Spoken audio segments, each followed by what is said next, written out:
Buenas tardes, estimados alumnos, sean bienvenidos a este curso de gestión de proyectos. ¿Sí? Este es un curso cuyo objetivo es enseñarles unas herramientas que les van a permitir administrar, gestionar o dirigir la parte administrativa de un proyecto de forma exitosa.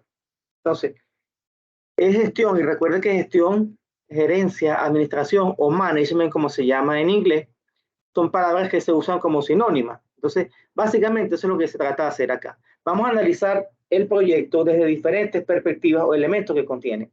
Por ejemplo, vamos a analizar la parte financiera del proyecto, la parte de las comunicaciones en el proyecto, la parte de los riesgos que conlleva un proyecto, las diferentes responsabilidades que se asignan en un proyecto, la constitución de lo que es el acta directiva. O sea, esos son esos lineamientos que ha propuesto el Project Management Institute que se debe seguir para que la gestión del proyecto sea exitosa. Y la intención de esto es que ustedes pues se motiven a continuar en esta línea, si es que les gusta la parte de administración de proyectos, y posteriormente tomen los cursos que conducen a las certificaciones del Project Management Institute, que llama la certificación PMP. Hay varias certificaciones. Y bueno, yo les recomiendo, si pueden, váyanse por esa línea de trabajo porque eso les va a dar, eso es bien pagado, lo que quiero decir. Entonces, ustedes son de la Facultad de Negocios, ¿cierto? Ingeniería comercial. Ingeniería comercial. Entonces, no sé por qué, no sé si esta asignatura está adscrita a la Facultad de Negocios. Yo sé que es clásico que los ingenieros industriales, los ingenieros comerciales vean esta asignatura. Ahora bien, para esta asignatura es necesario tener unos conocimientos previos que ustedes deben haber adquirido en asignaturas anteriores. Por ejemplo, ya tienen que haber visto todo lo que tiene que ver con ingeniería económica o formulación y evaluación de proyectos, por ejemplo, que es importante saber ya eso. Pero acá no nos vamos a concentrar en esa parte numérica, aquí nos vamos a concentrar fundamentalmente en los aspectos administrativos que contiene un proyecto.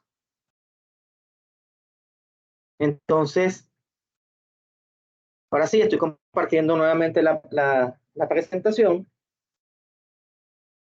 Vemos acá entonces los objetivos del proyecto, que es preparar a los estudiantes en los conceptos básicos,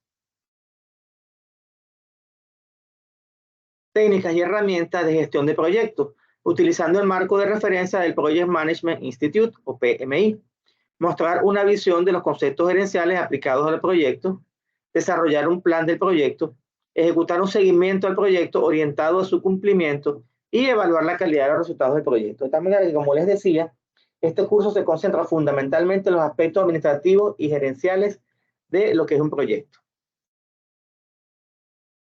Entonces, vamos a ver cuál es el programa general del curso.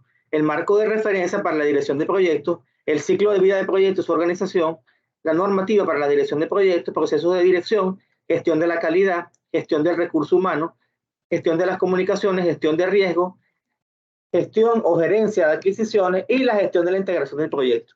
Entendiendo que las adquisiciones son las compras, que las compras pueden venir de diversas maneras. Puede ser que, por ejemplo, sean licitaciones públicas, como en el caso de las licitaciones que hace la Nación, debe ser licitaciones públicas.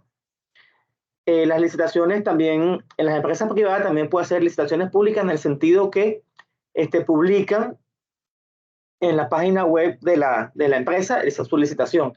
También hay licitaciones que llaman un poco que son privadas, donde, por ejemplo, lo que hacen es que para temas muy específicos buscan a 3 proveedores, los contactan, le presentan las condiciones del trabajo realizado, de los materiales a que necesita la gerencia de compra o de abastecimiento o de procura, que son los nombres que aunque se refiere a lo que es la compra de un proyecto, la gerencia de compra.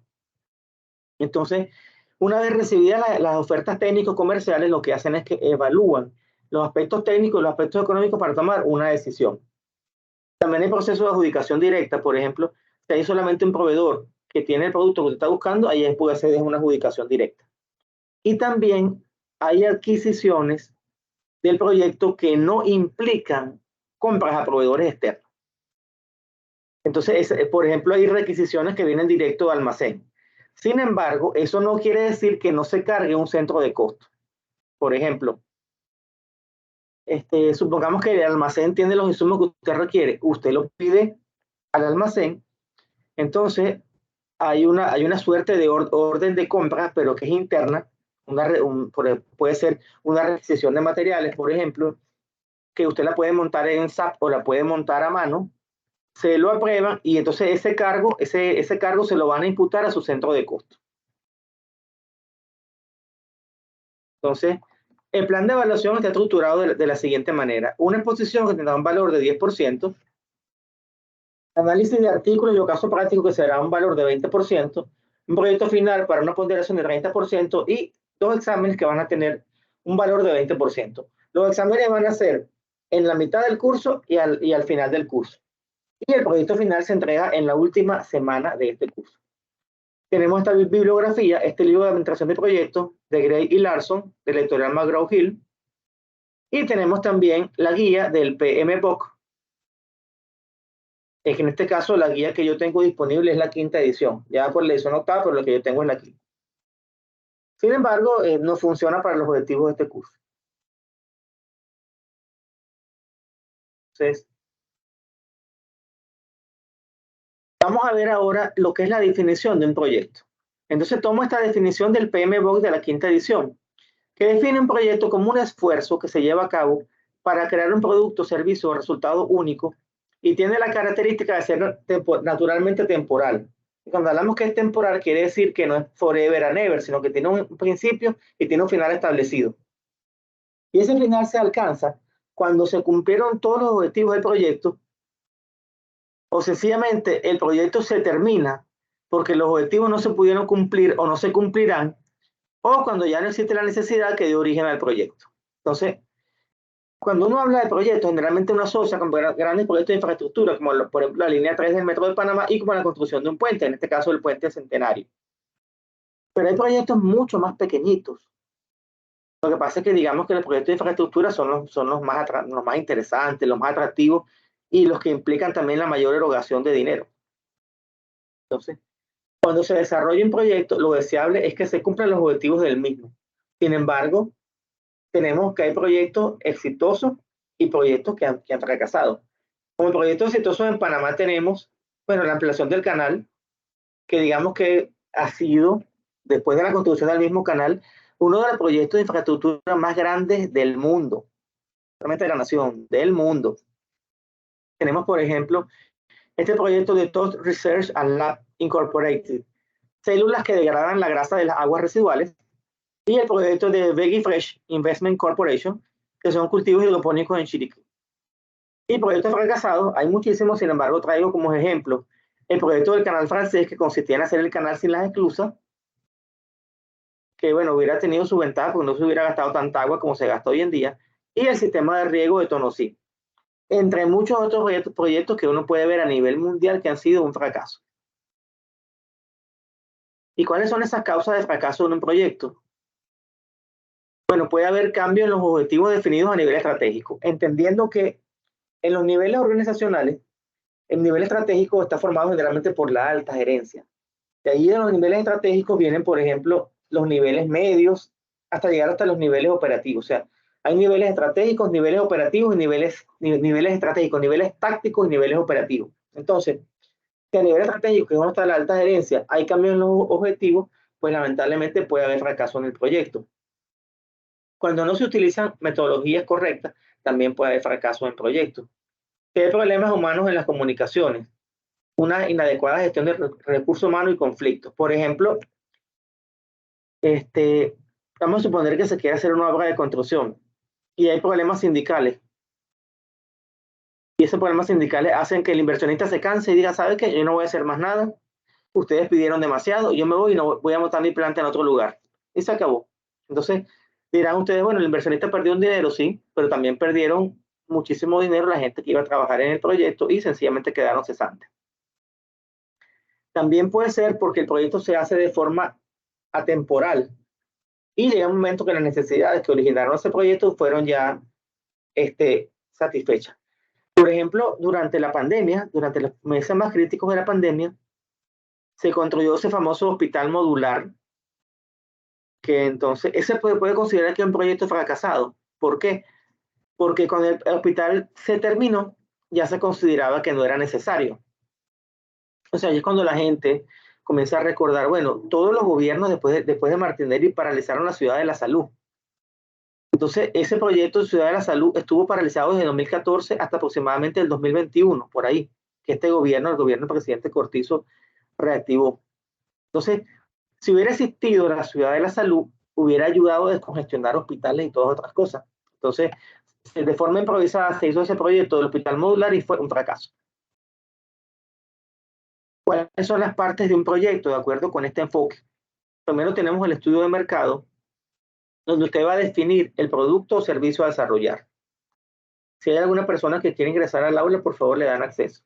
No, no hay nadie por ahí que quiera ingresar al aula.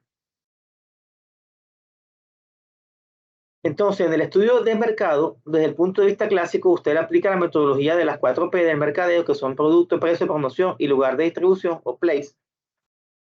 El estudio técnico, donde usted indica todos los aspectos productivos necesarios para fabricar el producto de prestación del servicio. Y eso incluye además las instalaciones, la mano de obra, las materias primas, los servicios que se requieren. El estudio económico, donde se estudia fundamentalmente el análisis de factibilidad del proyecto. El estudio organizacional, hay quienes también dicen que el estudio financiero es aparte del estudio económico y quienes lo incluyen. Sencillamente el estudio financiero indica cómo se va a financiar el proyecto. Y hay quienes lo incluyen dentro del estudio económico. También es importante entonces el estudio organizacional, porque con el estudio organizacional se le da la forma jurídica de la firma. Entonces, en el estudio económico es importante considerar los flujos de caja, las tasas de interés, la inflación, los aspectos micro y macroeconómicos en general. Aquí tenemos lo que son las 4P del mercadeo, el producto, el lugar de distribución, la promoción y el precio del producto. A esto se han sumado otras nuevas variables, por ejemplo, la postventa. Más, ya las P van como por 7. Yo recuerdo hasta la postventa, y si me preguntan mi opinión, para mí la postventa es la complementaria, es la que falta, porque después que uno vendió el producto, que tiene un buen precio, que tiene la cadena de distribución y tiene la promoción, la postventa es importante, porque la postventa es lo que permite la gestión de relaciones con el cliente, o CRM, como se le conoce en inglés, y te permite tener al cliente cautivo y tener su fidelidad.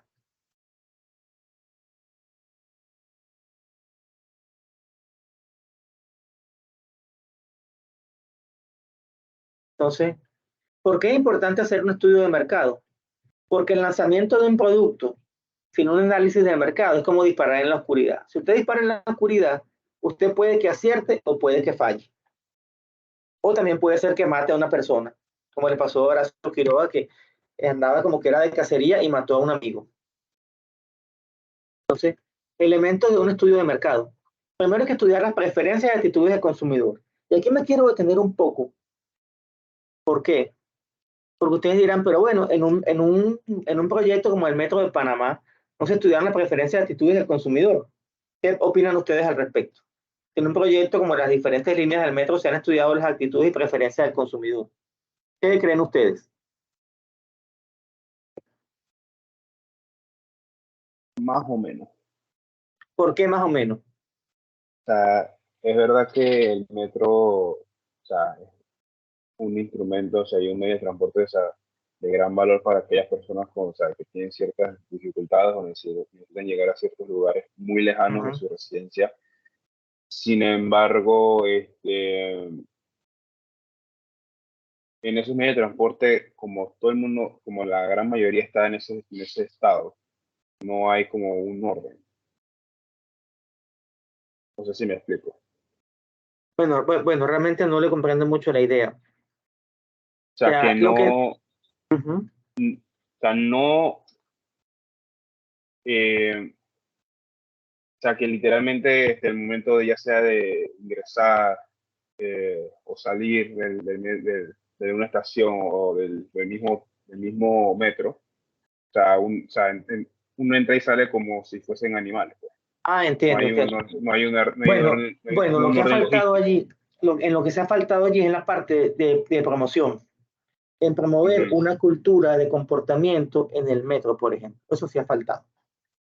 Ahora bien, En un proyecto como el metro no se consideran tanto las actitudes y preferencias, se consideran también las necesidades de la población. Sin embargo, las necesidades de una población están condicionadas también por las actitudes y las preferencias, sobre todo por las preferencias, o sea, la gente prefiere llegar más rápido, con más comodidad que montarse en los antiguos Diablos Rojos, por ejemplo.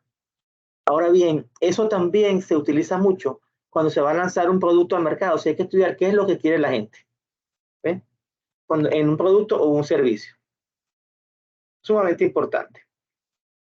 Hay que detectar las necesidades del consumidor. Es fundamental saber lo que necesita la gente. Posteriormente hay que hacer una determinación de los clientes potenciales, quiénes van a ser mis consumidores, dónde están, a qué segmento de la población pertenecen, cuáles son sus ingresos y todo eso.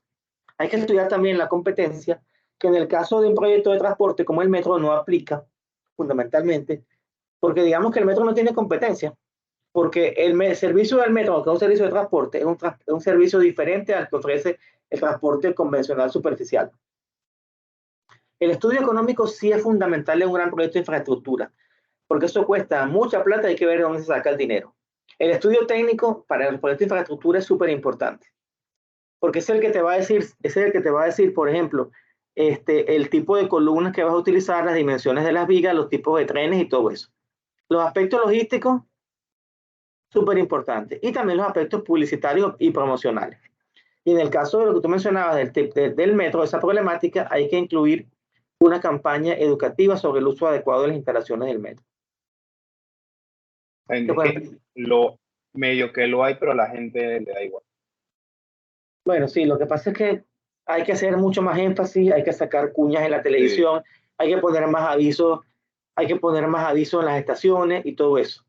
Hay mucho que hacer todavía y también poner a la gente en las estaciones videos de cómo se comporta la gente, por ejemplo, en el metro de otros países, que la gente está ordenada esperando su metro. O de lo mismo en las paradas del Metrobús, colocarle a la gente videos de cómo se comporta la gente en Europa, que todo el mundo está haciendo sus filas de forma ordenada y nadie está atropellando a nadie. Por ejemplo. También es importante en la gestión de proyectos hacer análisis de decisiones. Entonces, dentro de las técnicas que tenemos para el análisis de decisiones, podemos mencionar la programación lineal, que yo no sé si ya ustedes han visto programación lineal, porque eso se ve en una materia que se llama investigación de operaciones. Hay también las teorías de inventario, que lo que te indican es en qué momento va a hacer reposición. Cuando usted alcanza en una bodega o almacén un nivel mínimo de stock que uno define, entonces es el momento de que automáticamente el mismo sistema, si está automatizado, emita una alerta al almacenista, quien debe entonces emitir una requisición al departamento de compras o de procura o de abastecimiento para que comience a gestionar la compra de esos productos que han alcanzado el inventario de seguridad. También hay que considerar el periodo de recobro o payback, que eso lo deben haber visto ustedes en formulación de proyectos. Hay formas de hacer simulaciones. Hay que hacer también los estudios de mercado, análisis FODA, que son tan comunes, los análisis PETER, que incluyen aspectos políticos, económicos, sociales, tecnológicos, ecológicos y legales que pueden impactar en un proyecto. También, pues, a nivel organizativo, el pago de mando integral, y también es importante hacer estudios de clima organizacional. Entonces, algunos pasos para el análisis de decisiones. Hay que definir el problema, hay que diagnosticar y analizar las causas del problema, hay que determinar las posibles opciones de solución. Luego hay que hacer un análisis y evaluación de las opciones posibles, seleccionar la mejor opción. Luego se hace una implementación y ejecución de las acciones a tomar y por último el seguimiento y control del proceso. Entonces, vamos a estudiar esto o dar un ejemplo relacionado con el metro. Primero, ¿cuál fue el problema que se analizó cuando se decidió construir el metro? ¿Qué problema existía, por ejemplo, entre los Andes, los tanques? El problema no son los tanques, el problema es el tiempo que la gente demora en ir desde su casa hasta el centro de la ciudad, por ejemplo. Porque esa primera línea comenzaba en los Andes y terminaba en Algo. Y no incluía la estación del Ingenio. La estación del Ingenio no estaba hecha, la estación del Ingenio fue la última que hicieron y posteriormente hicieron la de San Isidro. Entonces, tenías que los tanques ocasionaban que la gente demorara mucho tiempo en llegar a su residencia. Muy bien. Diagnóstico y análisis de las causas. Bueno, las causas del tranque puede ser, mira, hay demasiados automóviles en la calle porque el sistema de transporte es insuficiente. Soluciones. Las soluciones eran, mira, vamos a eliminar los diablos rojos. Hay otras medidas, por ejemplo, que como hay en otros países, pico y placa, que es que, por ejemplo, el lunes los carros cuyo último número es 1 no puede circular. Entonces, por ejemplo, de lunes a viernes, el lunes sería los carros cuyo último número sea entre 1 o 6 no pueden circular. El martes los que son 2 y 7, y así sucesivamente. Esa es una solución para aliviar el tráfico de la ciudad, porque si más o menos tú sacas de circulación un 20% de los carros de la ciudad. Otra solución, por ejemplo, mira, ¿sabes qué? Vamos a promover que la gente comparte el automóvil, por ejemplo. Pero entonces se presentó también como solución eliminar el diablo rojo y poner un sistema de metrobús, unos autobuses más cómodos y todo lo que tú quieras, con paradas organizadas y que ya no se cobraran efectivos, sino que fuera con una tarjeta. Perfecto. También se consideró la opción del metro. Al final se tomaron las dos soluciones, el metro y el metrobús. Se estudiaron todos los contras de cada una de esas soluciones y al final se decidió que la mejor solución era un sistema de transporte masivo, metro más metrobús. Sin embargo, debo acotar una cosa. Hay algo que a mi juicio falló y les explico por qué. A mi juicio, el sistema de Metrobús debería ser complementario al metro, deberían ser buses alimentadores, por ejemplo, que salieran de San Isidro y llegaran hasta Villa Zaita. O que salieran, por ejemplo, desde San Isidro y cubrieran la ruta larga hasta la Cabima. Y ya, hicieran ese recorrido. No que un autobús salga de la Cabima, por ejemplo, y llegue. Y eso no tiene sentido. Eso para mí no tiene sentido. Entonces, lo que se debe hacer es eso. Mira, el Metrobús va a llegar desde la Cabima hasta San Isidro o hasta los Andes y posteriormente la persona que se suba en el metro y haber puesto una tarifa plana, a mi juicio, 50 centavos. 50 centavos y con 50 centavos usted se puede montar en el Metrobús y después se puede montar en las dos líneas del metro, porque actualmente, si uno se monta en la línea 1 en algo y quiere llegar, por ejemplo, hasta Nuevo Tocumen o hasta cualquier estación de la línea 2, uno paga 85 centavos y eso no debería ser. El deber ser es que hubiese una tarifa plana. Vamos a suponer que tú le quieres subir a 75 centavos. Y esos 75 centavos te permitirán montarte en el metro y en todas las líneas del metro y adicionalmente tomar un metrobús. O que tuvieras también la opción de tomar 2 metrobuses también. Todo eso es válido. O que, por ejemplo, también pudiera ser, mira, la tarifa integrada, 75 centavos, metro, toda la línea del metro y el metrobús. Eso con 75 centavos. Y si usted toma un metrobús adicional, paga 25 centavos más. Entonces la gente se gastaría $1. Entonces eso te ayudaría, porque tú en lugar de tener todos los metrobuses circulando desde la Cabima hasta Alto, los metrobuses solamente circularían hasta las estaciones del metro y usted reduce un poco ese tráfico.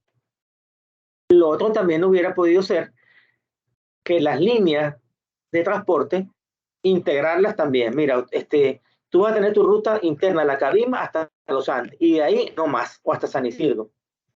¿Para qué? Para que esas chivas no anduvieran, ni los diablos rojos no anduvieran otra vez por la ciudad. Entonces, eso es una opinión, ojo, eso es una opinión. Y comento esa opinión porque lo he visto en otros países. Entonces, una vez que se seleccionó esta opción y se construyó el método que sería el paso 6, luego viene el seguimiento y control del proceso. Entonces, por ejemplo, para eso que existen los torniquetes en el metro y en el metrobús, para saber el número de usuarios que usan eso todos los días, para ir monitoreando y también haciendo estudios de opinión para saber qué opina la gente del servicio e ir buscando opciones de mejora. Porque de repente, cuando se hizo la planificación, hubo rutas que no se consideraron. Mira, vamos a considerar rutas adicionales para los metrobuses, para que la gente no dependa tanto de la chiva. Y así sucesivamente. Otra cosa hubiera podido ser para San Miguelito, que es un área tan montañosa, buscar unos autobuses más cortos, unos autobuses urbanos también, no chivas, porque las chivas son autobuses incómodos. Las chivas no son adecuadas, a mi juicio, para el servicio de transporte. Buscarse un metrobús, pero más corto, que cubriera esas mismas rutas que cubren las chivas. ¿Qué opinan ustedes al respecto? ¿Qué les parece? Yo en Diablo Rojo nada más unas 2 veces en mi vida. Ajá. Bueno, yo me monté bastante en Diablo Rojo y de verdad que una experiencia un poquito incómoda por el calor, la música estridente, el poco espacio, bajarse el autobús era un problema, o sea, Es muy ¿Mm? reducido el espacio. Demasiado, sí. Por eso no son autobuses para pasajeros, son autobuses para niños. Igual que las Chivas no son autobuses para transporte urbano, son autobuses para transporte ejecutivo. Entonces, eso no fue el autobús adecuado. Hay autobuses del mismo tamaño que las Chivas y que son más cómodos que las Chivas. Entonces, partes de un proyecto. Cada una de las partes de un proyecto tiene sus características propias, de manera que la administración de un proyecto resulta ser un proceso complejo que requiere tener un director metódico, organizado y sistemático. Un proyecto requiere además que tenga un equipo de profesionales de diversas especialidades. A lo largo de la historia, los profesionales de diversos ámbitos se han agrupado en organizaciones gremiales como la ASME, que es la Asociación Americana de Ingenieros Mecánicos, la ACE, que es la Asociación Americana de Ingenieros Civiles, por citar algunos ejemplos. En el caso de Panamá tenemos la ESPIA, por ejemplo, que es la Sociedad Panameña de Ingeniería y Arquitectura. Entonces, esas organizaciones ofrecen estándares o normas aplicables en el ejercicio profesional. Y lo mismo ocurre en la gestión de proyectos, ya que los profesionales de proyectos se han agremiado en el Project Management Institute.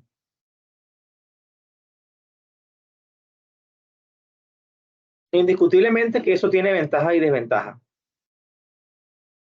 Una cosa que yo veo, con el debido respeto que se merece el enfoque del PMI, es que si no se sabe interpretar bien, la gente concibe la gestión de proyectos desde un punto de vista netamente papelístico, documental. ¿Sabes? A veces por documentar tanto las cosas, a veces la gente termina perdiéndose en una nube de papeles. Entonces, es importante que, por ejemplo, para la gestión de la calidad es muy importante, ciertamente, tener los soportes, pero algunas veces la gente se concentra nada más que en las puras evidencias, en los soportes, y en tener esas cosas en papel, que a veces se pierden otras cosas, que por ejemplo, la intención de la calidad de medir y controlar para la mejora continua. ¿Ve? La intención de que debe monitorearse los procesos, no para guardar papeles, sino para ver qué opciones hay de mejora y para, por ejemplo, planificar los mantenimientos de los equipos de forma adecuada, para hacer los planes de capacitación al recurso humano. Pero algunas veces la gente se concentra más en tener las puras evidencias y al final la calidad se vuelve algo fastidioso, porque pasa a ser algo demasiado rutinario y documental. Lo mismo puede pasar con los proyectos. O sea, hay que tener mucho cuidado con eso. Es importante, si es verdad, documentar y que las personas sean certificadas, pero tampoco lo es todo. Entonces, esta organización del PMI es una institución líder en el mundo que administra un programa de certificación reconocido y aceptado mundialmente. Como les dije, una persona que tiene una certificación del PMI es bien paga. Aunque algunas veces no es tan importante ser certificado como tener la experticia. Sin embargo, si usted tiene la experticia y no tiene la certificación, entonces no le van a pagar lo que cobran Project Management, es decir, un gerente de proyectos que esté certificado. Entonces hay contradicciones allí. Yo he visto muchas veces profesionales de diversa índole que tienen certificaciones, pero se han quedado en la teoría nada más. Entonces, a la hora de implementar esos conocimientos, se quedan en el aparato. Entonces, no solamente hay que tener esa certificación, hay que aplicarla. Hay que aplicar esos conocimientos y entender que el papel no es todo, que hay que ser dinámico, hay que aplicar las cosas, hay que aprender y no concentrarse solamente en la parte documental. Entonces, la ventaja de eso es que usted tiene su certificación y eso en teoría ayuda a que la conducción y la gestión del proyecto sea mucho mejor. Entonces, el PMI considera que su norma es una referencia fundamental en el ámbito de la dirección de proyectos para sus certificaciones y programas de desarrollo profesional.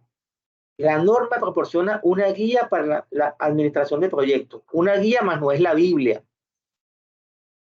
Una guía, mira, puedes usar estas herramientas. Hay herramientas que ellos proponen que son muy fastidiosas, muy complejas, y uno las debe adaptar a las realidades que nosotros tenemos. Por eso le digo que es una guía y no es la Biblia.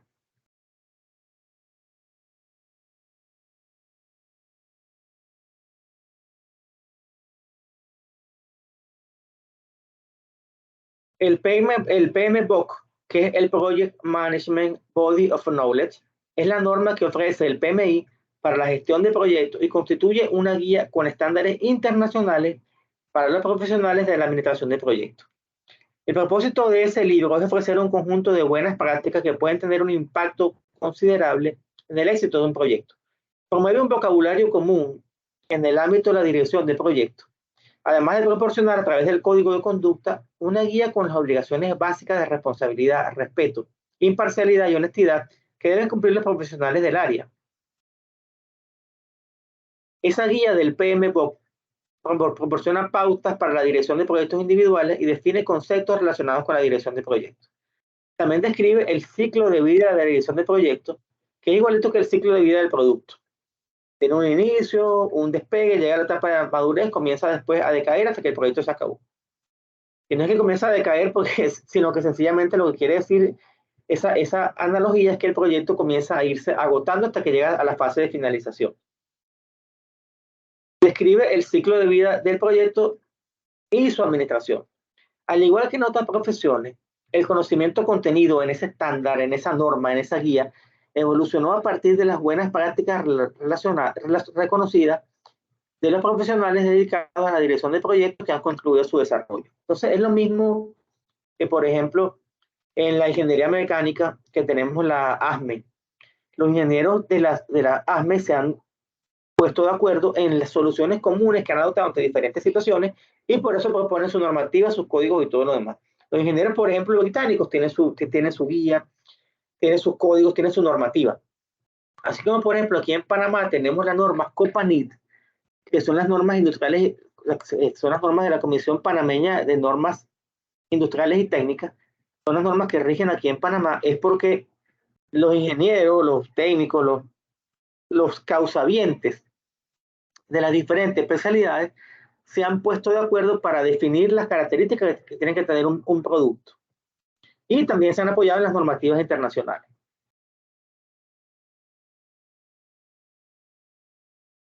Continuamos por acá entonces. Objetivos del PMBOK: formular estándares profesionales en gestión de proyectos, generar un conocimiento a través de la investigación, promover la gestión de proyectos como profesión a través de su programa de certificación.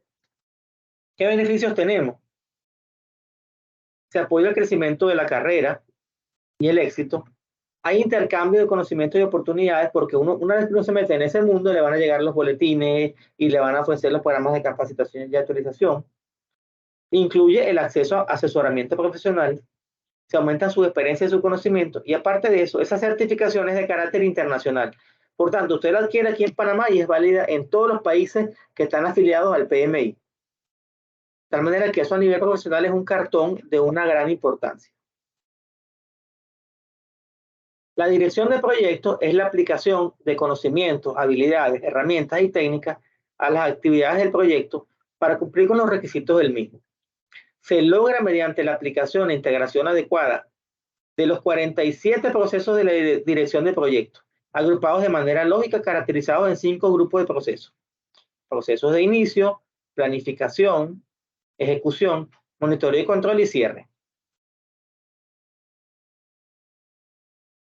Entonces, 5 ejes en los cuales se agrupan los procesos de un proyecto. Entonces, también dentro de las cosas que incluye el PMBOK está la definición de riesgo. O sea, la gestión de riesgo en un proyecto. Hay gestión de riesgo de comunicaciones, de recursos humanos, de adquisiciones, gestión económica. Y de acuerdo con la Real Academia Española, el riesgo es la proximidad de un daño. De acuerdo con el Centro Internacional para la Investigación del Efecto del Niño, el riesgo es la combinación de probabilidad de que se produzca un evento y sus consecuencias negativas. De tal manera que el riesgo está asociado con una probabilidad. Puede o no puede ocurrir. A veces las probabilidades son 50-50, pues como cuando se lanza una moneda. Cuando se lanza una moneda, Hay 50% de opciones que salga cara y 50% de opciones que salga cruz. Hay, por ejemplo, de acuerdo al evento que está ocurriendo, hay probabilidad de 80% de ocurrencia, así como cuando uno lee el pronóstico del tiempo. Mira, hay un 50% de probabilidad de que llueva. Entonces, muchas veces uno confunde el riesgo con el peligro. Un riesgo es la probabilidad de que algo ocurra. Un peligro son esas consecuencias que pueden ocurrir. Entonces, el peligro te puede causar una lesión, enfermedad, daño o paralización de un proceso. En cambio, que el riesgo es ese componente probabilístico y la consecuencia de no controlar el peligro. Entonces, ese enfoque es asociado, es usado en las instituciones que se ocupan de estudiar la higiene y seguridad industrial, que entonces hay normativas que seguramente ustedes habrán escuchado o estudiado, que son las normativas OSAS, que son las que tienen que ver con higiene y seguridad industrial. Entonces tenemos riesgos físicos, riesgos químicos, riesgos ergonómicos, riesgos biológicos y riesgos psicosociales. Entonces esos son los que llamamos riesgos laborales y ustedes dentro de su formación incluyen asignaturas como ergonomía, si no me equivoco, al menos en los ingenieros industriales sí. Ergonomía, y en la ergonomía lo que estudian es las posturas adecuadas para realizar diferentes operaciones. Entonces, en el caso de la gestión de proyectos nos interesan los riesgos financieros. Tenemos entonces los riesgos económicos de crédito, que es la posibilidad de sufrir una pérdida originada por el cumplimiento de las obligaciones contractuales de pago, es decir, que los clientes no te paguen. También está el riesgo de mercado, que ocurre cuando hay una depreciación de tus activos. Por ejemplo, los bancos financian las hipotecas y la garantía de la hipoteca son los inmuebles. Pero en los periodos de crisis, los valores de mercado de los inmuebles y de los automóviles disminuyen. Por tanto, realmente en esos periodos de crisis, si la gente deja de pagar y el banco sale a vender las viviendas para recuperar su crédito, va a vender a pérdida porque el valor de mercado puede ser inferior que el valor de registro de la propiedad. Entonces, puede suponerse que una propiedad contablemente valga $80,000 y el mercado lo que vale son 50. También está el riesgo económico de liquidez, cuando sencillamente usted no tiene el suficiente dinero para asumir su compromiso.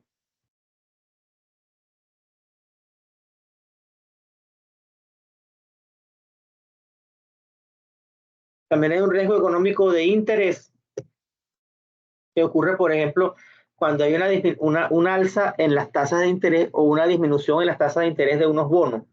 Entonces, allí usted estaba contando con que esos bonos, esa inversión le iba a producir tanto dinero en concepto de intereses, pero como hay una caída en el interés, entonces usted va a tener menos dinero por eso. El riesgo económico país, que es el que miden, por ejemplo, las aseguradoras de riesgo como Fitch Rating, y el riesgo económico soberano,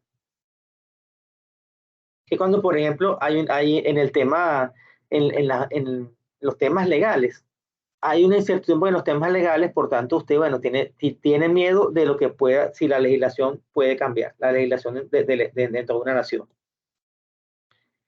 Hay riesgo económico de transferencia, que es el de los acreedores extranjeros de los residentes de un país que experimenta una incapacidad general para hacer frente a sus deudas por carácter de divisa. Supongamos, si un banco internacional, como el Banco General, pero el Banco General es un banco que tiene operaciones con muchas partes del mundo, que tiene clientes de diferentes países.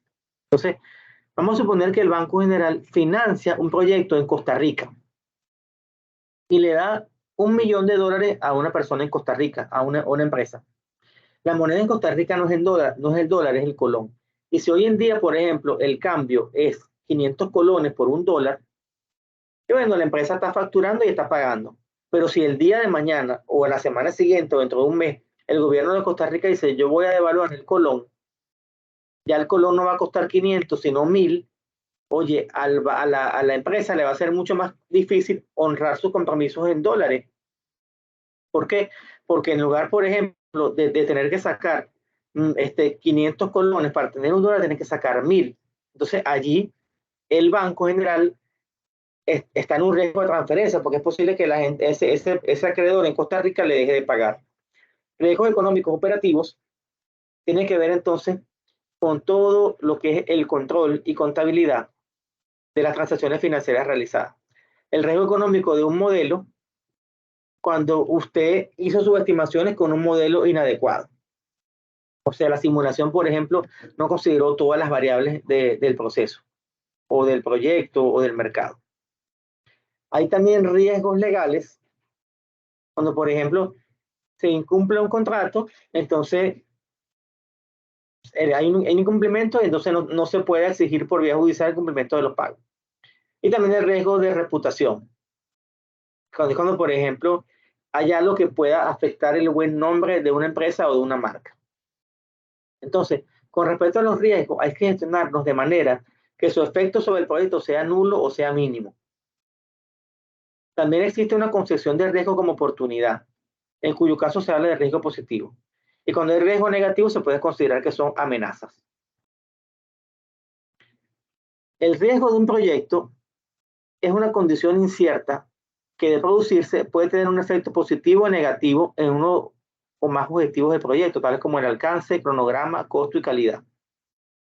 La gestión de riesgo es una disciplina dentro de la dirección de proyectos, que a través de la aplicación de procesos normalizados o estandarizados busca aumentar la probabilidad y el impacto de los riesgos positivos y disminuir la probabilidad y el impacto de los riesgos negativos en un proyecto. Es decir, tener esos factores controlados. La gestión de riesgo es clave para que los proyectos resulten exitosos y es un pilar sobre el cual se soporta la estrategia adoptada por la organización. Entonces, por ejemplo, los bancos hacen muchos estudios de riesgo a la hora de conceder un préstamo. Por eso es que le piden a uno tantos documentos.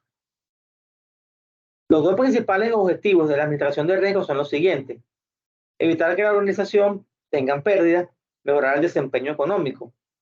¿Y cómo es el proceso de gestión de riesgo? Bueno, en general, la gestión de riesgo, la gestión de comunicaciones tienen pasos similares. Entonces, traemos este como ejemplo. Primero hay que hacer la planificación de la gestión de riesgo, identificar esos riesgos, realizar los análisis cualitativo, cuantitativo de riesgo, se planifica la respuesta a los riesgos y después viene la parte de control. Y aquí tenemos, de acuerdo, todos los recursos y todos los materiales que se deben utilizar para lo que es la gestión de riesgo en un proyecto. Entonces, las entradas son los insumos de entrada, donde tienes, por ejemplo, el acta de constitución del proyecto, el alcance, el plan de gestión de costos. Dentro de los riesgos, bueno, usted tiene diferentes herramientas para hacer la identificación de los riesgos. Para hacer el análisis cualitativo, usted tiene herramientas también, lo mismo para hacer el análisis cuantitativo. Luego, en base a los análisis que usted obtuvo, se realiza entonces cuáles son los pasos para dar respuesta a ese riesgo. Y finalmente, una vez que usted aplica las estrategias de mitigación del riesgo, usted va monitoreando esos riesgos para saber cuál es el efecto de esas estrategias o medidas de mitigación y su efecto en el proyecto. Eso con respecto a esta parte. Entonces, digamos que esta es la parte introductoria del curso. Wow, fue más rápido de lo que yo esperaba. Rapidísimo. Entonces, ¿alguna pregunta, mis estimados? ¿Alguna duda? Todo claro. Entonces, les comento, vamos a ver, aquí me está escribiendo un muchacho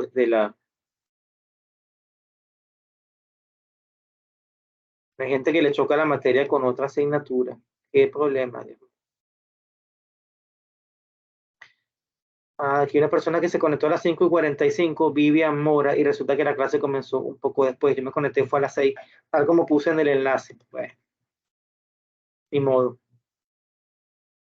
Entonces, les invito, mis estimados, a que vayan revisando el aula virtual. En el aula virtual, en el módulo 1, hay mucha información valiosa. Y a partir del lunes voy a abrir también el módulo 2 y debería también incluir el módulo 3 porque, bueno, tuvimos un pequeño retraso porque la semana pasada no se pudo iniciar el curso. Entonces,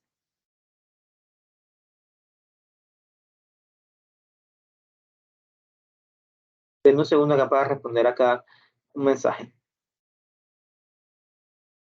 Lo respondo por el correo. Entonces, ¿qué tenemos aquí? Gestión de proyectos. Voy a compartir ahora lo que tenemos acá en gestión de proyectos. Vamos a cambiar la pantalla que estoy compartiendo. Entonces, aquí tenemos en el módulo 1 dedicado a los conceptos básicos. Voy a abrirlo. Tenemos acá este enlace que indica lo que es un proyecto, la lección que les acabo de presentar, esta actividad innovadora que es un concurso de preguntas, este enlace llamado Introducción a la gestión de proyectos. Y si quieren saber más, tienen acá la página del Project Management Institute, que ustedes pueden revisar y pueden ver que tiene muchísima información valiosa. Tenemos acá para este módulo las reflexiones y tenemos acá también el libro de administración de proyectos que les he recomendado. Entonces, ya para la próxima clase les pido que hayan revisado el módulo 2, que voy a comenzarlo a cargar desde el lunes, de tal manera que tendrían martes, miércoles y jueves para revisar ese módulo, y también voy a ir colocando de una vez el módulo 3 para tratar de recuperar el tiempo que se ha perdido. ¿Alguna otra pregunta, inquietud o duda? Por favor, si ustedes conocen a los compañeros que están en el curso, háganles saber que la clase comenzó a las 6 de la tarde. Aquí les voy a mostrar también, compartir el listado de los compañeros para ver si ustedes los conocen.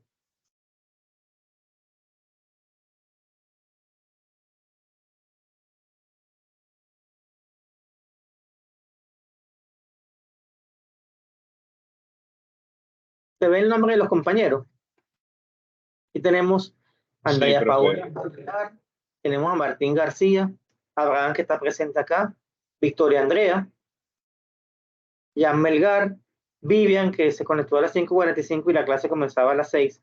Daniel Ojo que me dice que le choca con inteligencia artificial, Cristal Pérez y Angélica Zambani, soy yo. Zambani, ¿qué es usted? ¿Qué apellido es italiano? Zambani. Sí, una mezcla entre italiano e indio. Bueno, a mí me suena Zambani, me suena italiano. Por allá sobre todo del sur de Italia. Sí, no, correcto. Entonces, bueno, ¿alguna pregunta, mis estimados? ¿Alguna duda? No, profesor, estamos bien. O sea, nada más le digo que, bueno, ya reconocí algunos, pero lastimosamente no tengo sus contactos. Pero ya por lo menos tengo una idea de quiénes son. Bueno, yo le escribí a toditos el mensaje y entiendo que hay personas que no se pudieron conectar. A Vivian le voy a escribir que la clase comienza a las 6, que me disculpe, pero la grabación está disponible y la vamos a subir ahora a YouTube. Eso también, siempre yo coloco las grabaciones de mi clase. Voy a concluir la grabación, se da por concluida